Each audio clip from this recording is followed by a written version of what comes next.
Good job. And according to the group, we're in the oversight CEI role, and then William Avilas is with RSNH. They're the owner rep for all the design through the procurement process, writing the documents, reviewing all the design reviews. They also did the planning study and the PD&E study RSNH did. So they've been with us really for about the last 14 years working on this job. Actually longer than that. The planning study I think started in '94. We started the PD&E in 2003, and it was a categorical exclusion type 2. And we did the PD&E and got federal highway approval in 2006. And we started looking at going with a P3 in 2007. So I think there was another firm on before RSNH with a planning study, but they weren't doing too good, so then we had to bring in RSNH to finish it. So we'll come in and clean up and get that done. So William can answer any of your design questions. Rafael Molinas with Regatos USA. He's the contractor. He's the lead for the contractor. And just ask away. So go ahead, Kelly. So, okay, you just want to go ahead and kind of introduce who you are and what company you're with, and that way we'll at least know who's in the room with us. So if you don't mind starting. States and companies represented, that's great. Okay, so we're just going to go ahead and give a brief overview of our project. I'm not sure if you all are all aware of the project or not. We do have a quick video. I can skip it or don't skip it. Improve driving conditions along I-595 and preserve the future vitality of the corridor. The following few minutes provide an overview of the reversible express lane system known as 595 Express, along with other proposed safety and operational improvements.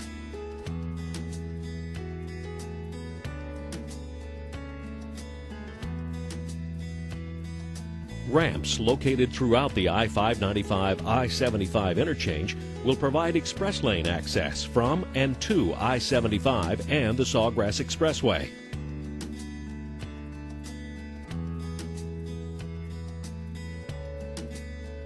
Up to 2 auxiliary lanes will be added to the outside of both eastbound and westbound I-595 for a majority of the corridor.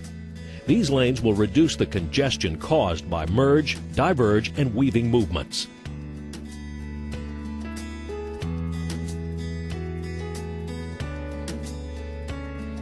Many of those current weaving movements and the congestion and operations challenges they create will also be alleviated by the use of grade-separated or braided ramps by separating select entrance and exit ramps.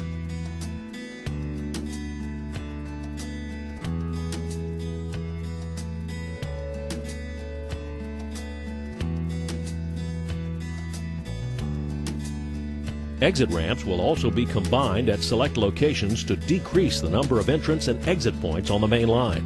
Traffic that exits to a bypass ramp will have the option to access the upcoming crossroad or continue on the bypass bridge over the crossroad, thus reducing traffic and improving operations at the crossroad intersections.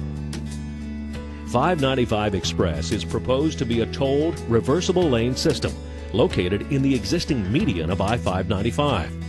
These lanes give motorists the ability to choose a reliable long-distance travel option when their time is more valuable than the toll being charged.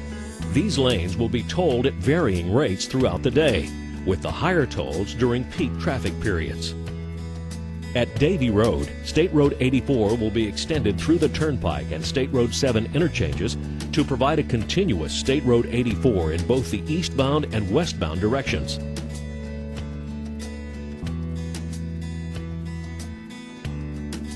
I-595 Express will operate in the eastbound direction only in the mornings and westbound only in the afternoons. A host of safety features will keep traffic from entering the lanes in the wrong direction. Motorists entering 595 Express from either the I-75 Sawgrass Expressway interchange or to the east of State Road 7 will be separated from the mainline traffic. Electronic message signs placed prior to the entrance to the express lanes will display the current toll based on time of day, as well as real-time traffic information. Congestion levels on the express lanes will be managed by a varying toll rate. This process is known as congestion pricing, which will provide for continual free-flow conditions. Motorists on the 595 Express will have the option of exiting to the Turnpike via a direct connection at the Turnpike's median.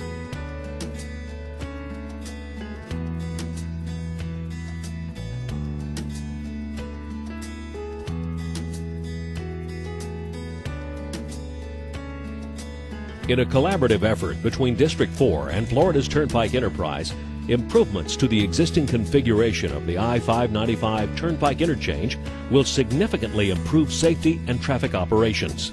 These improvements include a new westbound I-595 to northbound Turnpike ramp, which will eliminate existing weaving movements and provide a more desirable direct connection.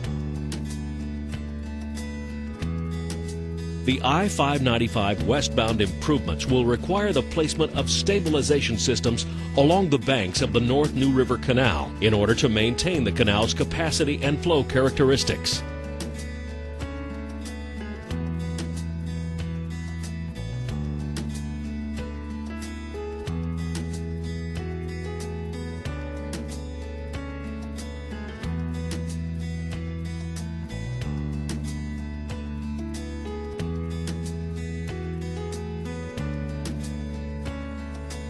Another key component of this project is the construction of noise barriers along the corridor. A detailed traffic noise study has been performed, identifying noise barriers at 14 locations for further consideration and public input. Both 8-foot tall shoulder-mounted and up to 22-foot tall ground-mounted noise barriers have been recommended.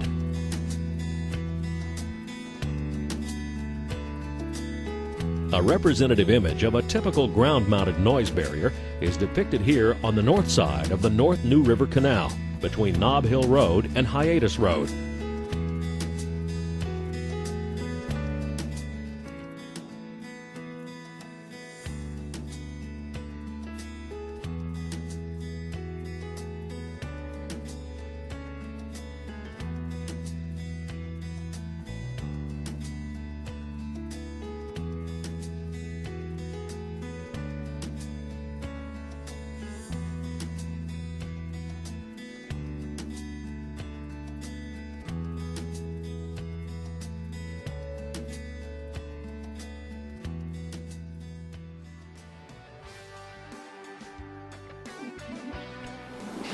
Okay, so that video is from the beginning. So it has changed. We don't have, some of the components were just things that we placed inside the video for informational purposes. It's not exactly what's out on the roadway today. The design did change slightly from that computer-generated model also. And the project website is still available, but we do have a new project website that is 595express.info, and that will give you more of how to use the system, more of the operational side of things.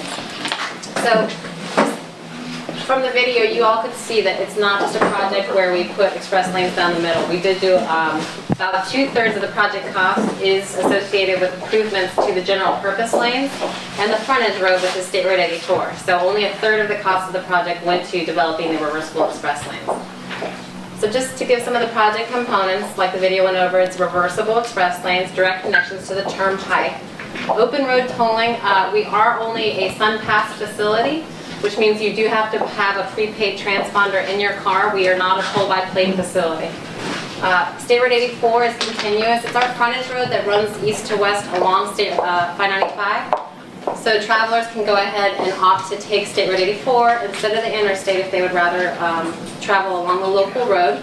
It was a non-continuous before the project, so we had to connect it again after the project. Several improvements to the Turnpike interchange. Again, the video went over a lot of the things that we did to help out the general purpose, which is putting in the braided ramps so that we take out the merge and diverge movements together. The bypass bridges, so we combined exits, so we have less exits than we did before.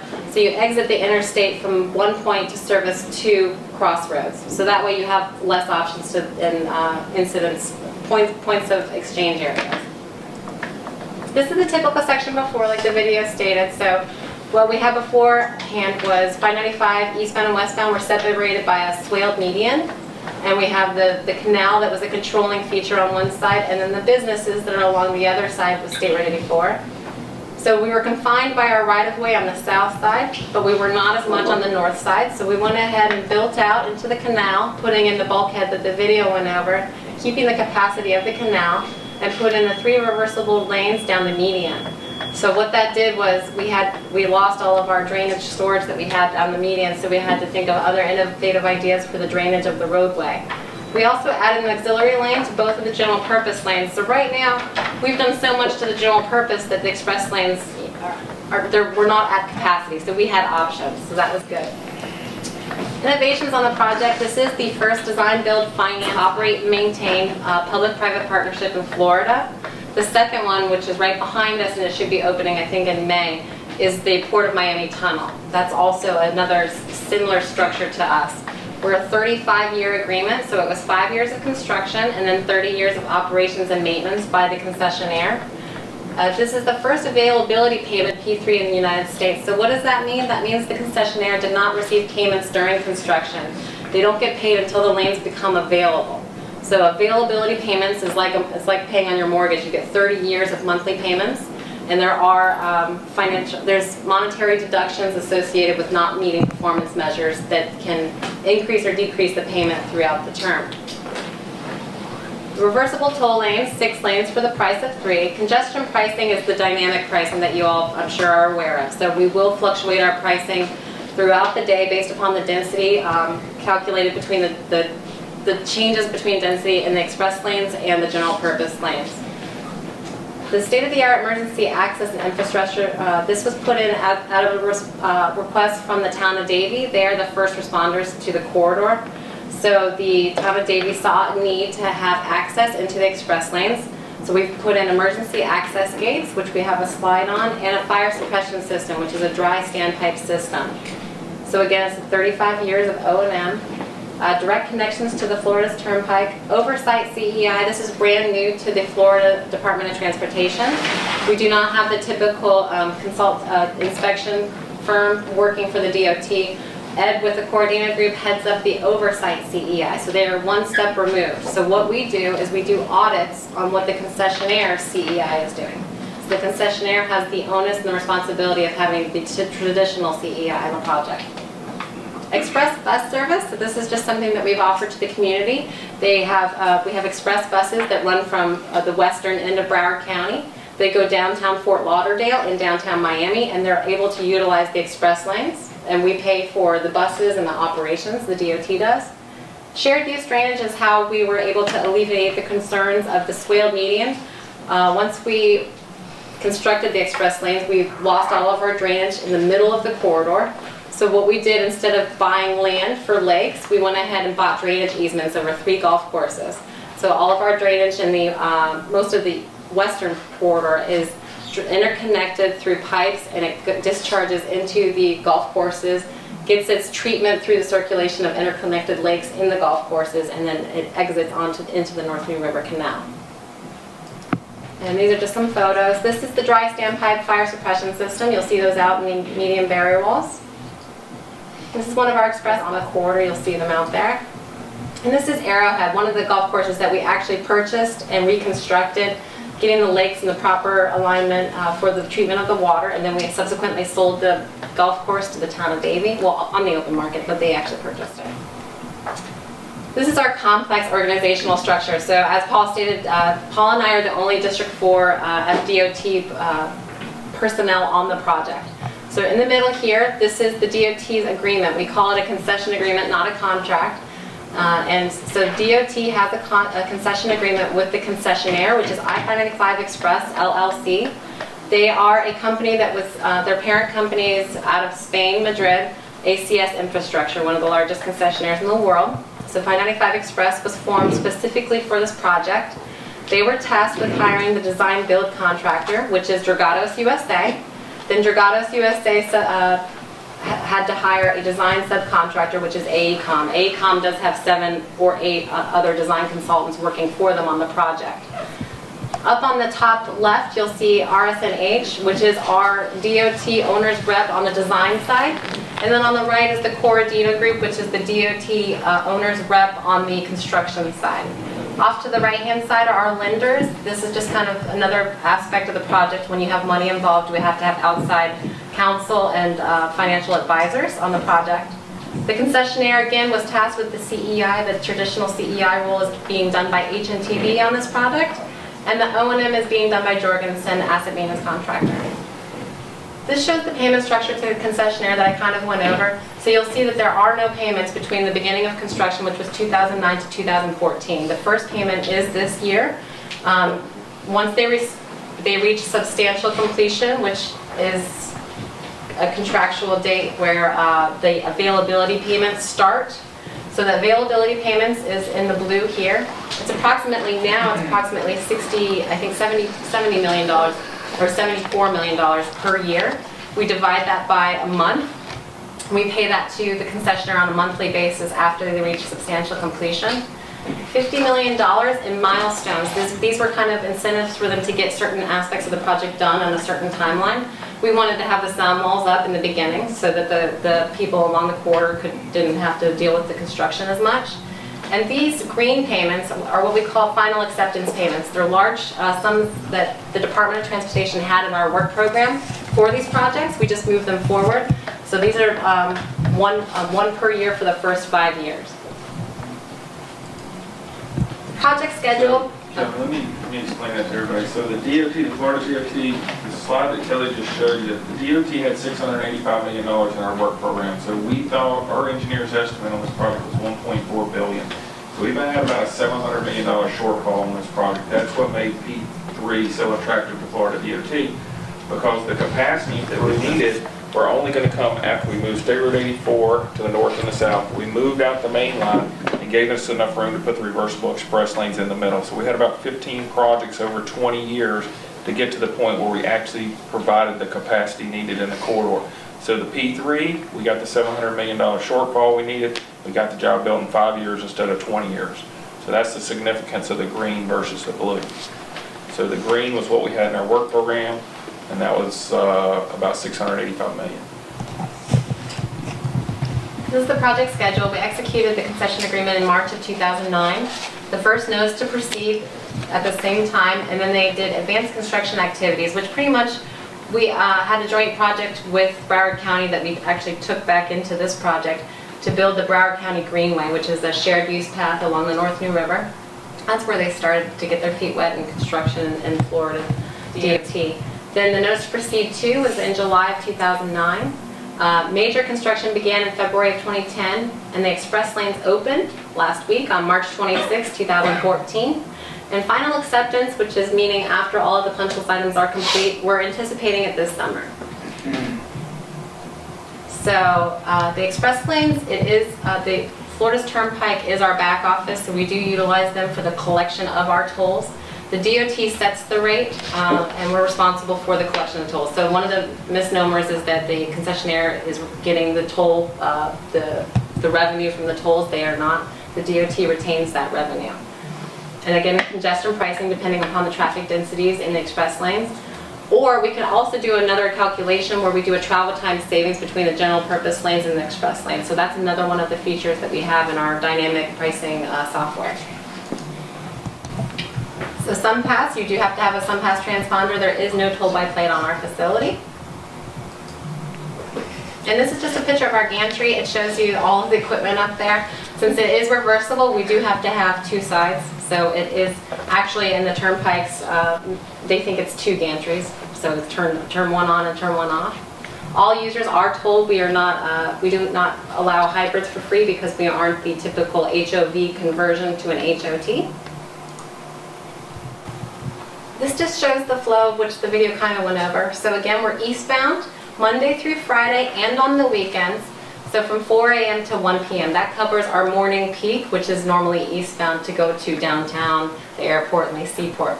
Then we flip it around from 1 p.m. to 2 p.m. the facility is closed. We open 2 p.m. to 2 a.m. in the westbound direction. And then again, we're closed from 2 a.m. to 4 a.m. So you see our points to get into the express lanes from I-75 North, from I-75 South, and from the Sawgrass Expressway. And then the exit points right now are to the Turnpike North and South and to eastbound 595 around 441. These are the gates that you might have seen before. These are the same gates that you'll see on the Selman. You'll probably be able to get closer to them on the Selman. I don't think we're going to be able to get too close to them since the facility is open right now.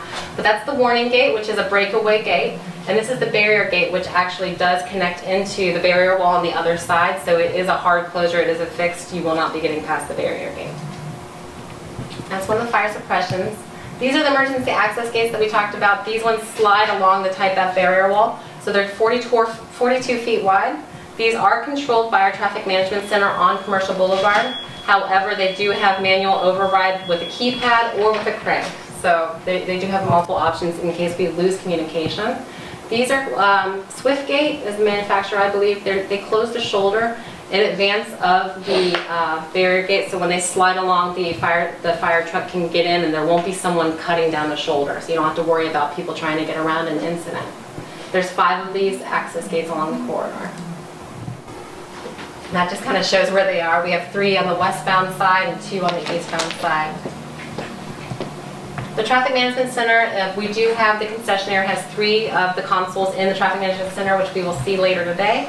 We do have 50 cameras watching the corridor, over 80 MVDS, and a lot of other ITS aspects or devices. And then this is just the project limits again. So the way we, this is just to show you the actual cities that are around the project limits. So we do affect a lot of the municipalities. Davie is our biggest constituent on the project. And I guess this is some of the outreach. Melanie, Fiorella, did you want to kind of go over? Yeah, we just wanted to show you how different ways that we reached different residents and communities around that have been, like Kelly said, affected by the project. As you can imagine, teaching people how to use a reversible system is a little bit different than, just the folks who are going out, to drive on the highway every day. So it's been a little bit of a public education campaign, making sure that the South Florida drivers were ready for a reversible express lane system.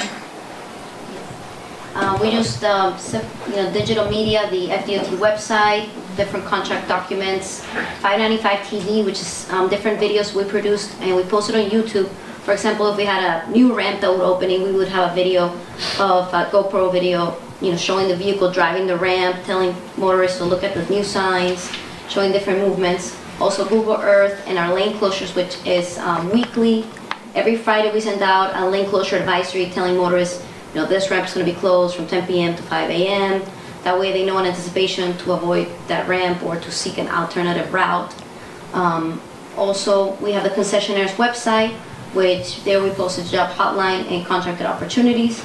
We also have Facebook, Twitter, which we will also post lane closures and press releases. Also, printed materials like the ones we have distributed to you guys to take a look. These are several flyers that we produce to distribute out to the public or to several elected officials. Different press releases. Every time, like I said, we open up a ramp or whenever we open the express lanes, we definitely send out a press release to let people know. And we also have e-newsletters that we send out to our distribution list by email. And also door to door, whenever these are just examples of our brochures that we've emailed out. Click on the next one. Thank you guys. Yeah, that's an example of a press release, for example, a new traffic pattern on westbound State 34, that way motorists can have the information available. This is a memo also in case, for example, we had to close an area that would affect the business. We will contact the business beforehand so they're prepared. And this is the Express News. We will send different project updates to our email distribution list so the residents and business can be informed.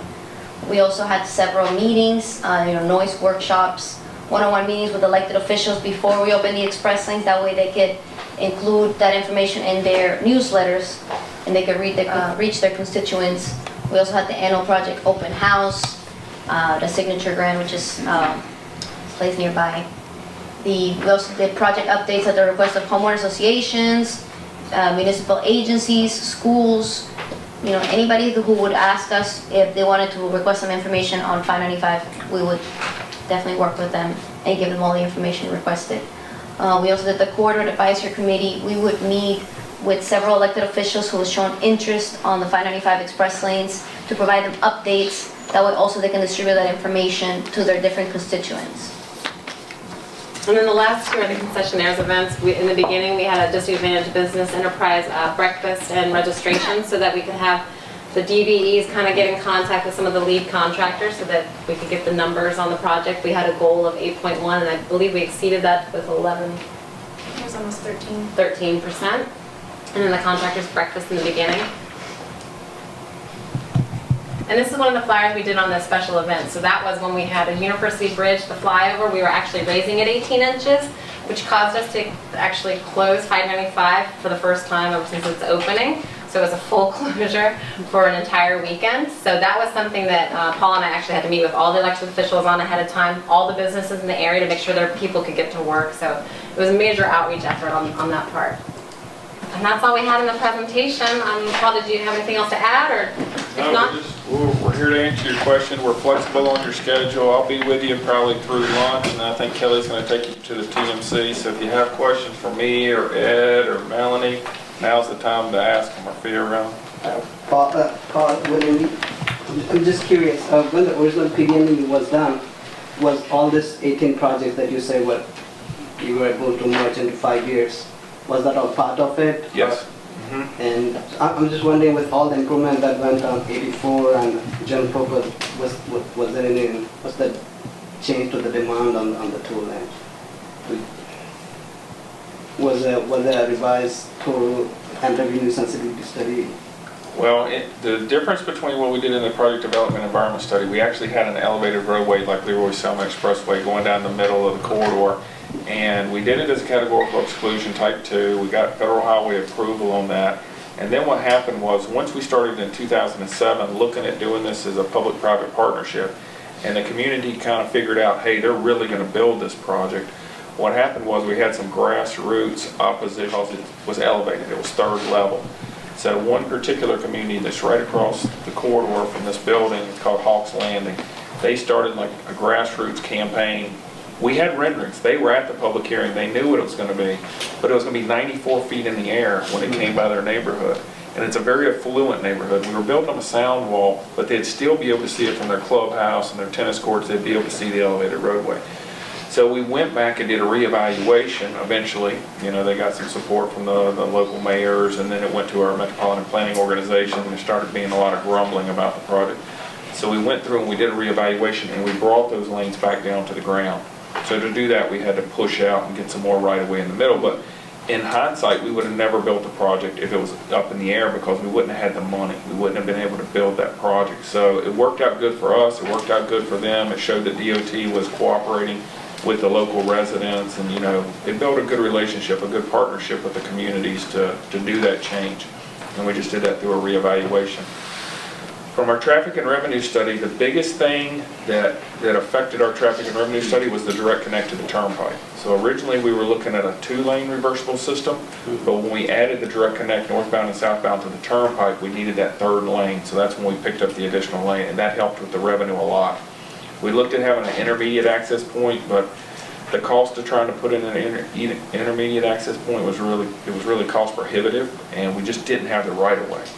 You know, we didn't have the room to get in another, you know, an intermediate point. Now, with all this improvement, the general purpose, I'm assuming that with 84 connected and general purpose, 2 more lanes added, so there's anticipation that there will still be a lot of demand for the managed lanes?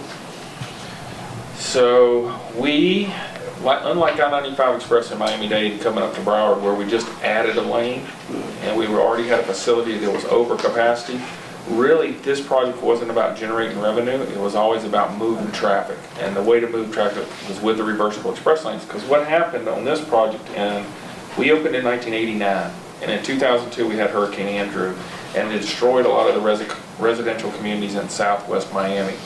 All those people, there was brand new housing developments in the western part of Broward County, so a lot of those families moved up into the Weston, Bonaventure area.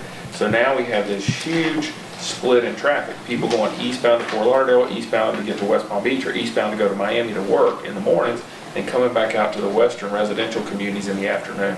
So that's how we have the directional traffic split, and that's why the reversible system works for this corridor.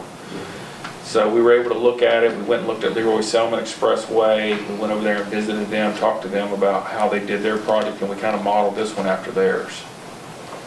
Well, you guys have been open for 5 days. Yes. Any valuable lessons learned in your grand opening? Yes. Any surprises? Go with a 0 call. Any surprises from the motoring public as you started incrementally getting ready to open the road? We spent a lot of time looking at the striping We plan. have actually the videos of the before and after, Yeah. if you wanted us to show. The striping was a learn on our feet type of, Yeah. actually learn in the field, like once they did it, we drove it and we said, ooh. So we had a lot of people out there looking at the striping before the entrances. Because we were really afraid that people would hesitate to cross the yellow solid with the yellow skip. So a lot of that, we went out there, hydrant blasted, put down white with a white skip, and in one area, we actually went with double RPMs, double yellow RPMs. And they actually sent the RPMs to a body shop and it had the backside of them painted flat black. So you can't see them if you're going west, you can only see them coming east. So we had a lot of anxiety about the opening and the driver expectancy, and we drove it a lot. We went out there with a lot of our engineers from RSNH, and we drove it, our construction guys drove it, and when we opened up, it was fine. But we had to put down striping a couple times until we felt like, okay, this is gonna work, and people will cross. You wanna show it, Kevin? You said change the yellow skip to white skip. Or white solid with a white skip on on the one lane entrance ramps, and then on this 2-lane entrance ramp, we couldn't find an example of this. So what we came up with was yellow RPMs on 2-foot centers, double yellow RPMs, and then paint the backside of them black. So as you're heading west, you can't see them. As you're heading east, you see them. So All right, so this was on March 18th, similar, right before, when we realized we kind of, So this is when we had a yellow solid with a yellow skip on a 2-lane entrance going westbound. So what happens is that yellow pushes the car in the inside lane to the outside lane. And then it pushes the car in the outside lane into the barrier wall.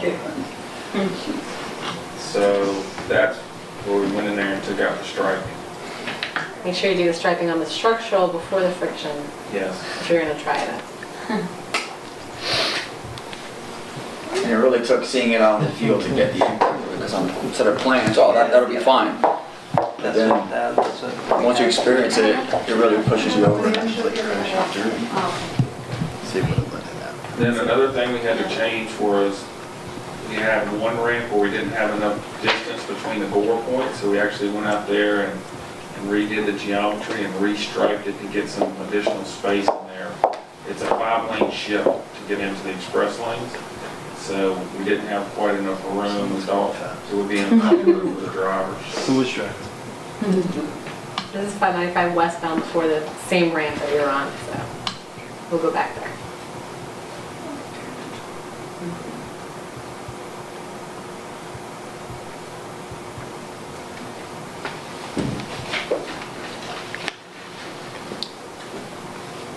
The other thing we picked up from Reversible Expressway was on their gates, they have the do not enter banners.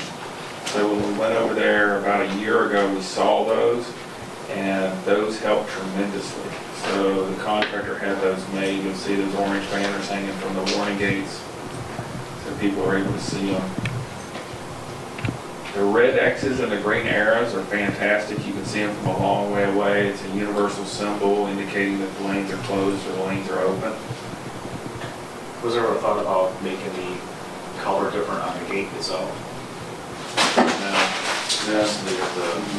The red and white. this is about the area of the previous video. You can see as the vehicle is approaching. Added the arrows. We added the arrows. Wrong way arrows. And we got rid of the, Yeah, that's better.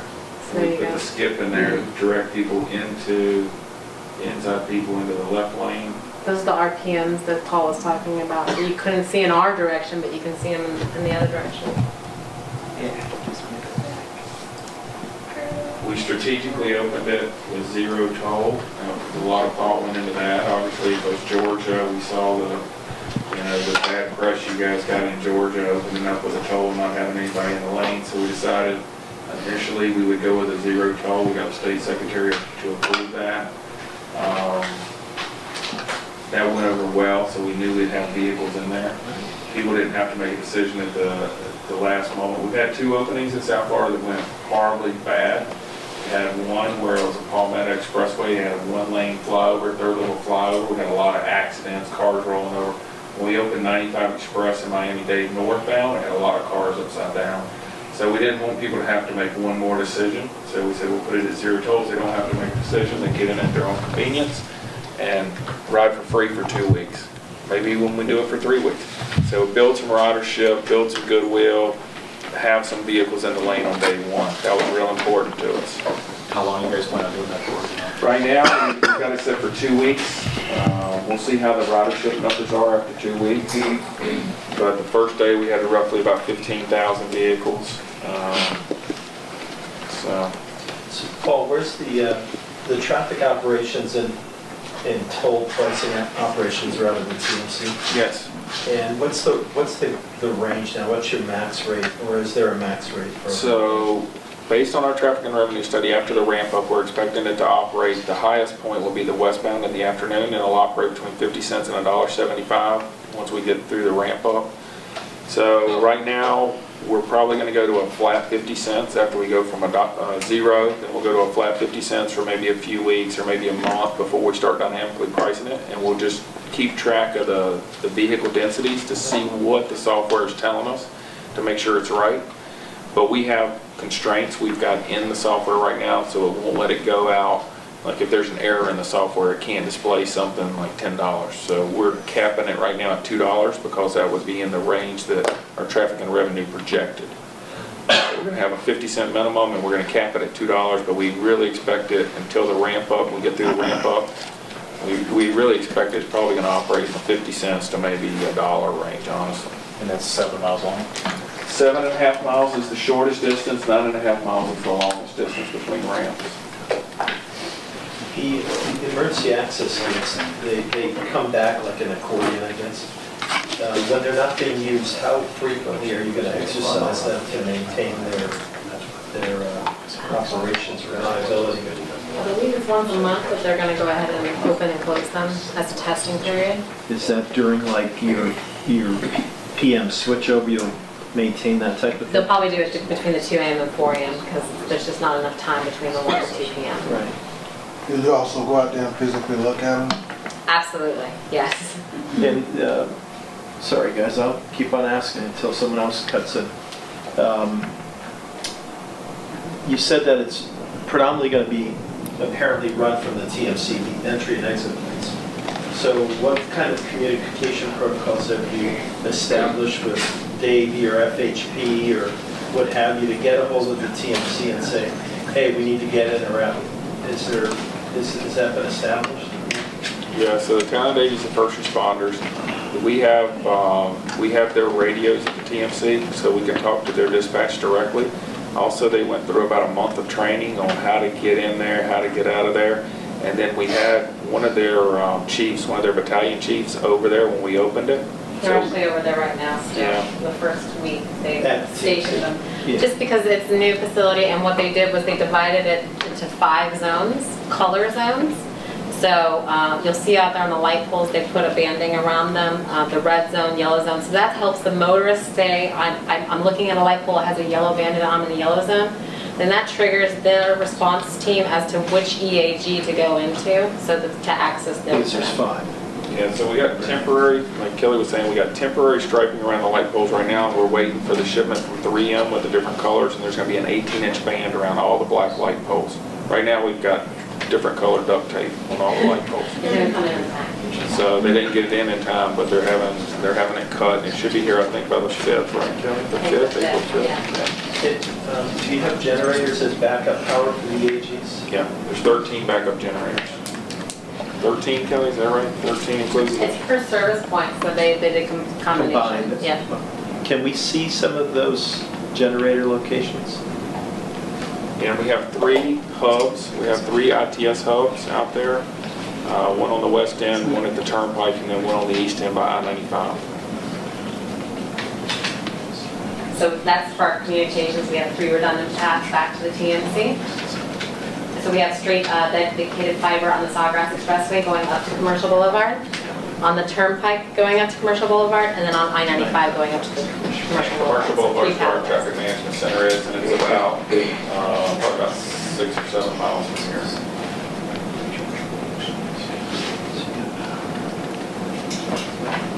You mentioned 1 month of training for your first responders.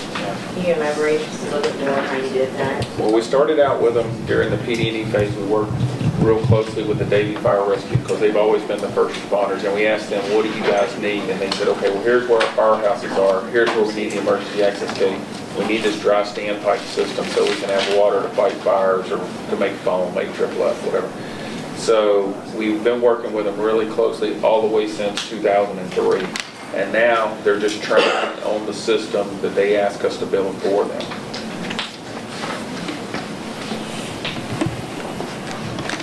Are there any local hospitals in the area as well? Yeah, the level 1 trauma center is Broward General, and it's to the east of it. They do have an emergency. They've told us that they cannot land the trauma hawks. They're going to have to take people by ambulance because we have so many light poles. We have 5 rows of lights. So we only want to open the emergency access if they're transporting a patient. We don't want them just going out there for convenience. So we've asked them, don't go out for convenience, but if you're transporting a patient, it's critical. We know they got to go east. We'll be able to open the gates for them to get the patients east.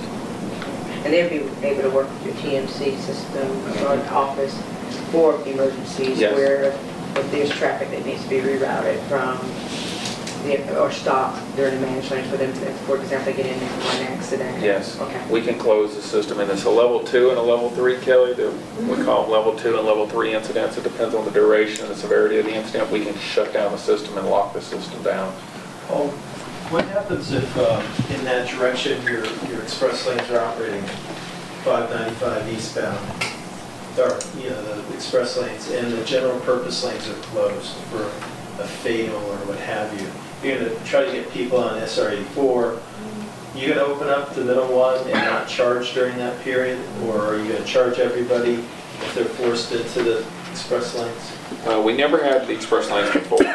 So when we have an incident or a major incident on 595, everybody just automatically diverts to State Road 84. And because we don't have the intermediate access points, it's going to be very dangerous if we open those EAGs and try to route people in there.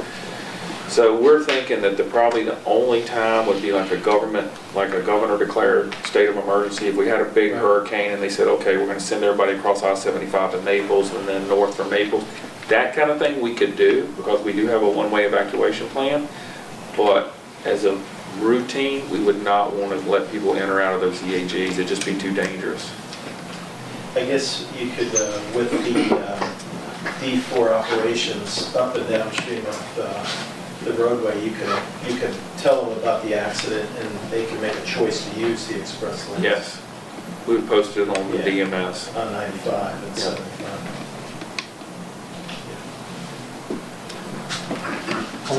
What kind of manual control do you have of the warning and the barrier gates if there's a communication loss? They all are hand crank. Is that all there is the hand crank? Is there no manual control from an access control station? Yes, the ACUs also have the override, so the ACUs control the whole gate system itself, and you could do a manual override at the ACU to control all the gates together. And then if not, if you have one faulty gate, then all of the road rangers on the corridor have been trained to utilize their wrench or whatever they put on it to go ahead and drive it manually. What kind of communication is there from that ACU to the gates for that? It's Hardwired. yes, hardwired. Because the ACU is right on. There's So the entry points. There's one per. Can we see an ACU today? Yeah. Did you copy the THEA example of the controller cabinet for the ACU? The kill switch cabinet or? No. I don't know. That would be a Juan Kuthi question. Yeah, that's a dong question. Well, Or a Don. You have to have Dong Chen answer that one for you. I don't know. Or Juan Kuthi. And then do you also have hardwired control of the message signs? I'm sorry. Is there hardwired signals for the message signs? Hardwired signal. So you can force those to say open or closed or whatever Yes. manually. Yes. From the TMC or from the cabinet. And So right that's- now we're manually typing in the actual information. And is that communicated hardwired somehow, or is that all digital communications? I'm not sure. That would be another Don the question. traditional path or the redundant path? Well, the redundant path, backup. When you go up to the traffic management center, These are just good Don. write those questions down and Dong Chen can answer them. We're engineers. Don, D-O-N. D-O-N-G-C. So we'll see. You'll get Him at the, I have another question for reversible operators. What type of training you guys have for them?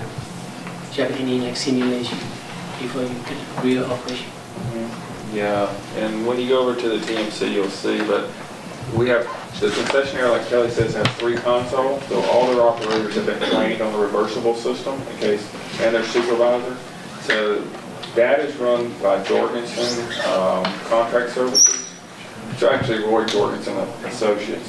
They changed the name of the company. It's the same company. So they have the TMC operators. They've been over there working at the TMC for the last 5 years, and then this is just something new that's been added on. And they have to confirm all the signs. So the software goes through a process, and each time it changes a sign or closes a gate, then the operator confirms that. So it's semi-automatic. And they've been trained on that system, and they'll show you when we go over there how it works. Yes, we have the eyes on the cameras, the 53 cameras throughout the quarter, but we also have the road rangers doing a manual sweep. So just in case the camera can't see it or we lose communications, we do have the road rangers in the field. How far in advance did you guys start communicating with the public for access and all the changes? And was there a demand, or is it one of those things that they just didn't care until once it was built? What was the findings there? I mean, we were over capacity in this corridor shortly after Hurricane Andrew in '92. We were probably over capacity in the mid-'90s, and we only opened in 1989. So within 10 years, we were in capacity. So really, by the time we started this project, there was only 2 concerns from the public. One is, why can't you build it faster? And number 2, when am I going to get my noise wall? So there was tremendous support for this project.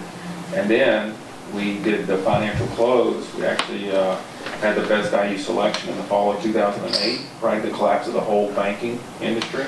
And then we had financial close in 2009. So first it started out as a transportation project, and then it really moved into a job creation project. So then all the local officials, even the ones that were opposed to it, and there was very few at the beginning, they were like, okay, this is creating jobs. There's 275 local companies that's worked out here on the project.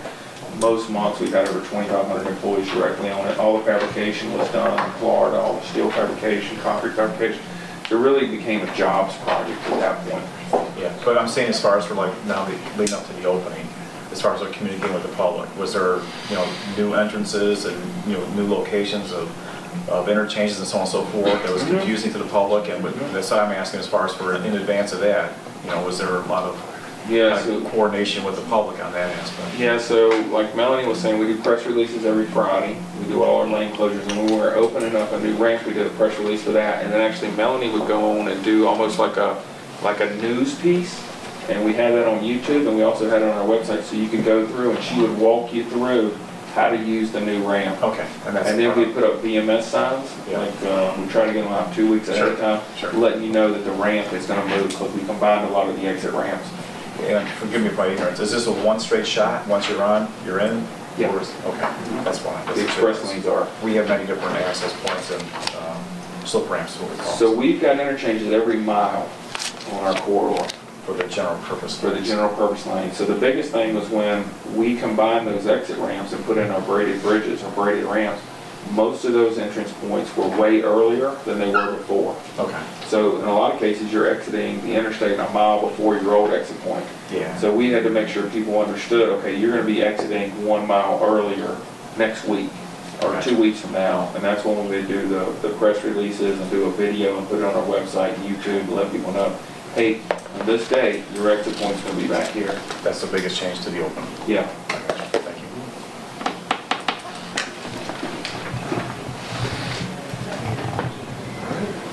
I guess there's a big picture here. What do you think was the biggest challenge? I mean, it's been 5 years, right?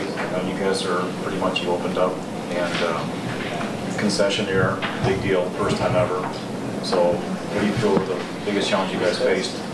Probably the biggest challenge we had was the traffic control and making sure that, and what we did is we monitored the travel times throughout the life of construction. So we broke it up into zones so we could report every month on, is the travel time longer or shorter than before construction. But the traffic control was probably the most complicated thing on the project, and Cordina really took the lead in working with Dragados and making sure that our traffic control control, we were gonna be able to move traffic, because the western part of the corridor, we're probably about 170,000 vehicles a day. Down in the turnpike, we're over 200, we're about 220,000 vehicles a day. So we always said on average, we're about 180,000 vehicles a day. So we had to make sure we could move those speed lanes. All our lane closures primarily are at night, and we had to rebuild 2.5 miles of Florida's turnpike. So the traffic control in the 595 turnpike interchange was very complex. Technically, we University Drive Bridge, we lifted 18 inches, like Kelly was saying. So from a technical structure standpoint, that was probably the most complicated thing, was lifting that bridge and then extending the bridge. We took 251 foot off of it, rebuilt it, shifted it to the south, and we could do it in 120 days and be opened up before the Christmas shopping season. So that was technically challenging, but really, I think the traffic, I don't know, what do you think, Ed? Also, understanding everybody's role. When you're talking about a concession, it's a different role altogether. Yeah. And understanding where everybody fit in the whole process. Because at the end of the day, this is their risk. They're the managing the DMC, they manage the whole design build, and the department have not paid one penny yet on this job. So again, that to understand the limitations of each of the party was extremely challenging at the beginning. Then once you get to know everybody and start working, it's easier, but at the beginning we struggle a little bit with understanding everybody's role. So there's a little bit of trust from that and giving up the department a little bit here, right? Well, not only that, it's the involvement on the TCP, like Paul is saying, are you really going to get into the TCP to the details of a constructability issue, or that is their issue, right? That is their risk. Same when the RSNS was reviewing plans, it's the same way. Yeah. So are you going to review the plans like you normally do, or you're going to take a snapshot and look more at more quality audit check. Right. Instead. Yeah, one of the hardest things was just the internal education process with DOT people that have been here 20, 30 years. Oh, absolutely. You know, trying to tell them that this is a different type of project the first time Ed and I almost got thrown out on our head. Yeah. It was tough. I'm there with you. I'm there with you. So, I mean, I think the biggest difference here is, this was originally a concession for Northwest Corridor, now it's not. So it's still, DOT owned, but they did take a big step, and it's all reviewed by consultants. DOT is totally out of it. We've been just doing the quality checks to keep the train moving, so. Well, it used to be 75-day reviews, and now 14. Yeah, that's good. Big change. What do you think's the most challenging, Kelly? I think a lot of the beginning phases, I've been only on the project since 2010. I think a lot of us were really focused on the design and the construction, and then it seemed like the last couple of months, it really is all operations, and I believe that was probably one of the biggest challenges for me, to see that we should have focused on the operations side a little sooner. Putting together the procedural, okay, well, what happens if there is a level 3 incident in express lanes? Who's going to call who and tell DOT that it actually happens? Because the press is going to call DOT, but the concessionaire is the one that sees all the cameras, and the concessionaire is the front line on the operator side. So they know about everything. So we didn't set up a lot of those procedures that we're running on the fly right now. So some of those things, I find it hard for me now, because we should have thought about the operations a little sooner. And then the training of the emergency responders was a big task that I felt we could still use a little more, but I guess I feel like you always want to over-prepare than under, so. Those are the things Who coordinates that training? Actually, the coordination of the training was put on the concessionaire for them to go ahead and coordinate with. But we did realize that a lot of municipalities always wanted to come back to the DOT, because that's who they've been dealing with, and then we would kind of set up the meetings, I guess you would say. Do you use your TIM team meetings as a training venue? The TIM meetings? I know that they had presentations there, so that would be where they were able to get their point of contact. So they were able to get the relationships that they needed. But not only with the first responders, we actually did risk the wreckers. We had training with them too, to get them the large vehicles in the corridor also. So. Also document control, making sure you have the right consultant, making sure they're in how they handle the process, because there's so much volume of paperwork going back and forth, and just being very organized. Did you guys use an electronic website type? Or what did you guys use? We used Prolog, and then the web version is Compass. Okay. And that was one of the things too, all of the concessionaires' correspondence, they wanted it to all go through the DOT, so it all went through Paul and I, so constant communications, but all of the emails were transmitted from either Paul or I. So you always had, I mean, that's what they wanted, so that's what we did. I see. And obviously you guys are owner of the records, right, in that system.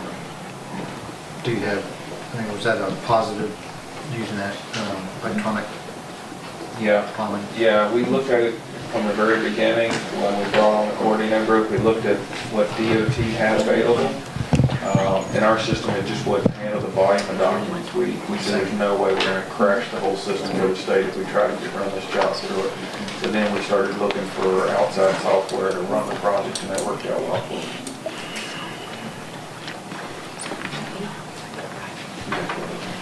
I don't know if you can answer the question, but because you guys don't have much real estate in like green space and round enough conduits for the fiber and power, how did you utilize what you had available?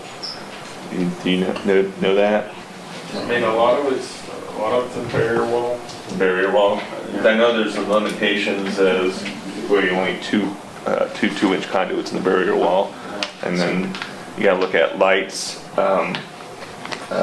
the fiber, the actual power for the control systems and stuff like that. So A lot of it's in between the green space between State Road 84 and 595 that we had that area. So we have several barrier walls to choose from since we have at least 6 lanes of six lines of it. Maybe to answer some of what you're going towards, there was existing operations up in this corridor, and as part of the effort, they had to maintain operations.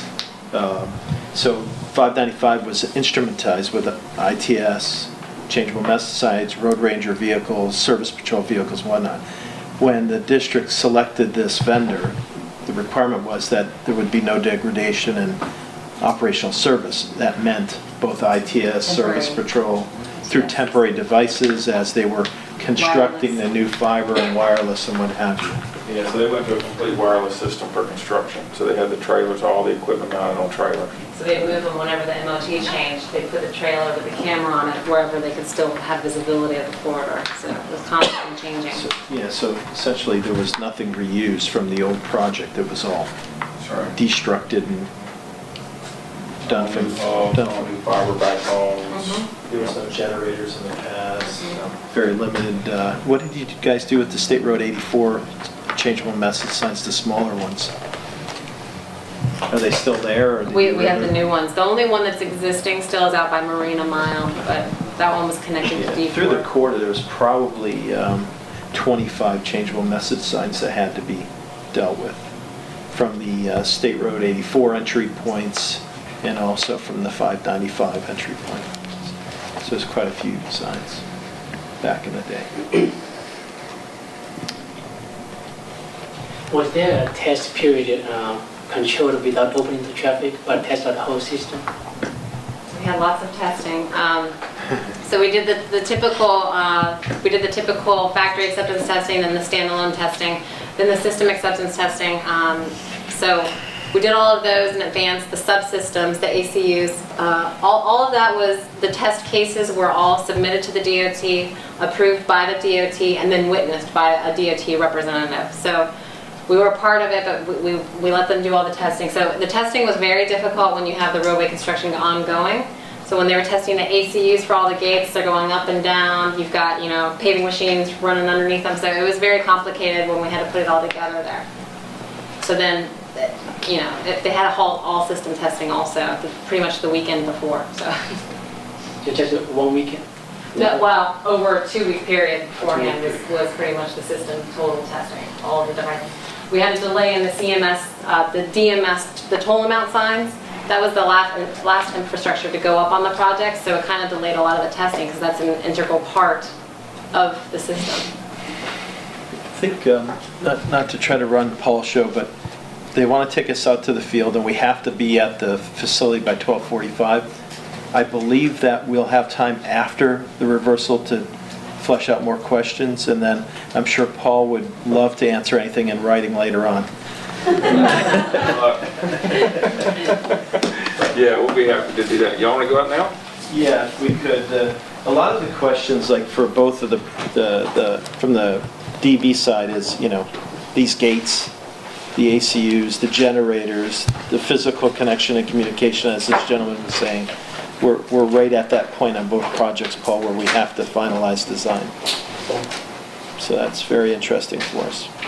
That was one of the things that they decided to do with the generators. They did them per service point instead of interconnecting them to service a lot more. So they have a lot more generators than they need out there on the corridor right now. So just to give you, they decided to go with that as one less conduit when you think about it, interconnecting. So. How are we going to get all these people out there? We have our own vehicles. Do we just do a pony? How many vehicles can we take? I mean, how many can we downsize as best as possible? We can fit 12 in our van. Kelly, is there a way to get in there when it's closed? No. Yeah. We're going to be at the TMC watching the closing and the opening westbound. But I was thinking on our way there today, we could go ahead and stop at hub number 2, just so they could actually. I'm trying to get just so we can see the inside of the hub, so you guys can see the inside of the hub. Other than that, we'll have one person in each one of your vehicles, just kind of describing the project as we go. I mean, that's the best we can do. Yeah. And then I think we had decided we needed to be leaving here around 12:15 in order to get over to the TMC for the 12:45, so they had time in advance of the switch. And I'll have box lunches here for you guys to pick up and take with you, whether you eat in the car or once you get there. But yeah, so if we want to get on the road and get back here at about 5 or 10 after 12. So if we can merge vehicles right now, we'll go look at one of the hubs.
traffic engineering. Okay, Gary. Are you looking at looking good over here?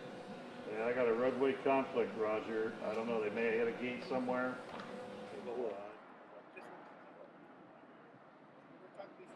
So these are ones you said they can't brake. Like if they hit that, they gonna stop the vehicle itself. Right. These right here with the big arms on it, like the big. Is there some kind of weight or something? Oh yeah, that's the counterweight. Yeah. It's a counterweight. Yeah. Okay. Is that just steel piping? Yes, but there's a cable in there. So all the cable also. This is the lockdown arm, like my boss was up there telling him, that guy that went underneath the gate. Because just happened that week I was there and we were just making sure the screws were tight, and I broke one by mistake. Okay. But so I had taken the arms off because the arms have to work sequential with the gates coming up. The arm comes up first, okay, and then the gate comes up. So I took them off for repair and didn't put them back. And next thing you know, freaking got in that night. So what happens? Yeah. So what happens is he hit the. I guess his car was a little Toyota. It wasn't convertible when he got it, but after that it was. And so he picked it up because these arms weren't in place. It picked it up, so he was able to go through it. Also, without the lock arm, it's gonna automatically go. Yeah, there's a jump. I mean, there's some slack in it right now. Okay. I mean, because you could adjust the slack, all these cables.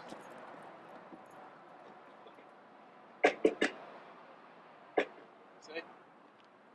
So, but at that time, unfortunately, like I said, I didn't have the lockdown arms on there, and I think it's fortunate for him. You know? Yeah, I think he could have been. Yeah, well, his car would have been here, but he would have been somewhere over there. Those arms are part of the unit, right? Those lockdown arms? Oh yeah.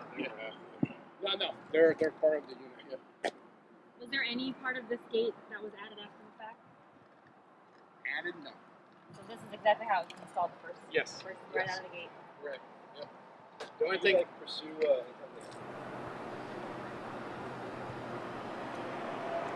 There you go. There you go.